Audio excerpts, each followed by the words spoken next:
उसने छींक मारी और जाग गया। वह मम्मी जो 1000 साल से सो रही थी अचानक जीवित हो उठी। मैंने उसे शांति से देखा। उसने अलमारी का दरवाजा धकेल कर खोला, बाहर आया और कांच तोड़ने के लिए माफी मांगी। मैंने उससे कहा कि चिंता मत करो, मैं इसे साफ कर दूंगा। वह सावधानी से मेरे पास आया और मेरे बगल में खड़ी लड़की की ओर इशारा किया। तुम दोनों एक जैसे दिखते हो, उसने कहा। वह मेरी जुड़वा बहन है, मैंने जवाब दिया। मैंने तुम्हें उसे बचाने के लिए जगाया है। कुछ साल पहले एक हादसे में वह वेजिटेटिव स्टेट में चली गई थी।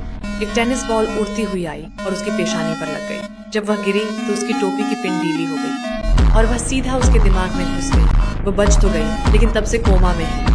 मैंने खुद को बहुत दोषी ठहराया। मैंने अपनी बहन को वापस लाने के लिए दुनिया भर के मशहूर डॉक्टरों को ढूंढा, बेतहाशा कोशिश की। आखिरकार मुझे पता चला कि प्राचीन मिस्र के फिरौन के चिकित्सक के पास मृतकों को पुनर्जीवित करने की शक्ति थी। तो मैं मिस्र तक चला गया।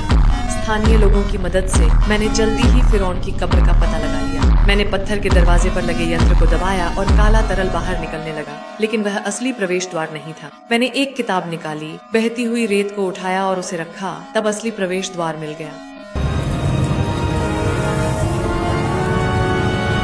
अद्भुत।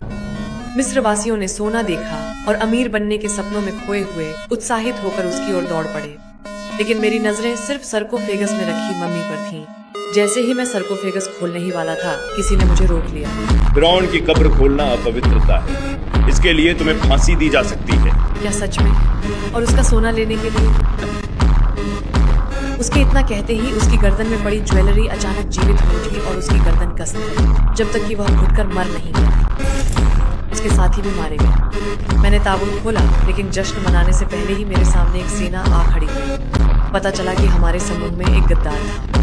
हमें पकड़ दिया गया, लेकिन मैंने सिगरेट जलाने का बहाना बनाकर अपना आपा नहीं खोया। मैंने अपनी लाइटर जमीन पर पड़े तेल पर फेंकी, फिर पीछे मुड़े बिना सीधे ताबूत की ओर भागा। मेरी बाहों में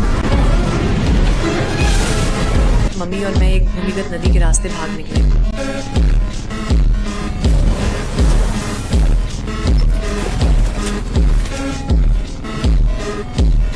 इस अचानक आई नजदीकी के लिए मुझे माफ कर देना।